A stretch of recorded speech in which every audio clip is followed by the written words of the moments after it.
रुड़की के गणेशपुर इलाके में मंगलवार की शाम आम दिनों की तरह ही ढल रही थी, लेकिन किसी को अंदाजा नहीं था कि कुछ ही देर में गोलियों की आवाज पूरे इलाके को दहला देगी। पुलिस के मुताबिक आरोपी विक्की सबसे पहले गणेशपुर पहुंचा, जहां उसने अपनी सगी बहन शकुंतला को गोली मार दी। अचानक हुई फायरिंग से आसपास के लोग सख्ते में आ गए। जब तक लोग कुछ समझ पाते, वारदात को अंजाम देकर आरोपी वहां से फरार हो गया।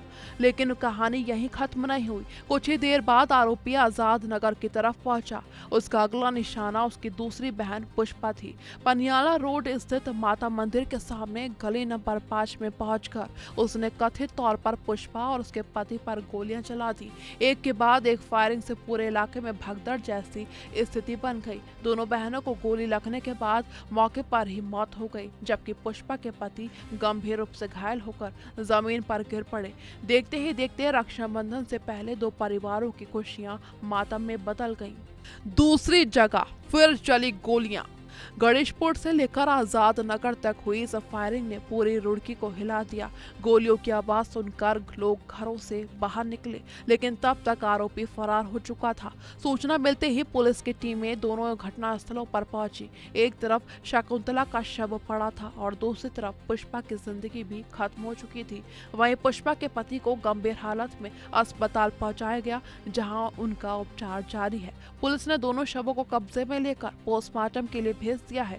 घटनास्थल पर जांच शुरू हुई तो पुलिस ने आसपास के लोगों से पूछताछ की और वारदात से जुड़े सुराग जुटाने शुरू किए। अब पुलिस की नजर इलाके में लगे सीसीटीवी कैमरों पर है, ताकि आरोपी के आने जाने की पूरी तस्वीर सामने आ सके। लेकिन सबसे बड़ा सवाल अभी भी बाकी है, आखिर एक ही परिवार की दो बहनों को अलग अलग जगहों पर निशाना बनाने के पीछे क्या वजह थी? क्या दोनों वारदातों की पहले से साजिश थी, या फिर पारिवारिक विवाद अचानक खूनी मोड़ पर पहुंच गया?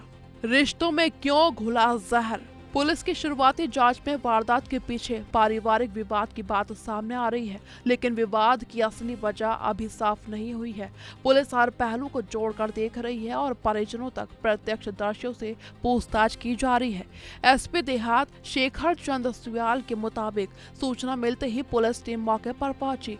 घटनास्थल का निरीक्षण किया गया और घायल व्यक्ति को उपचार के लिए अस्पताल पहुंचाया गया।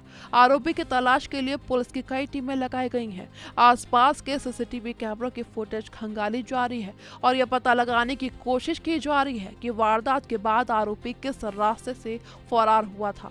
रक्षाबंधन से कुछ ही दिन पहले हुई इस वारदात ने उन रिश्तों को हमेशा के लिए खत्म कर दिया जिन्हें खून का रिश्ता कहा जाता है। एक भाई पर अपनी ही दो बहनों की हत्या का आरोप है और एक जीजा जिंदगी और मौत के बीच जूझ रहा है।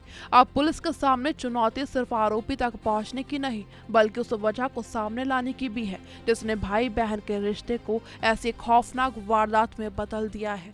सवाल अब यही है, राखी से पहले बहनों के खून से हाथ रंगने वाला भाई आखिर कब पकड़ा जाएगा?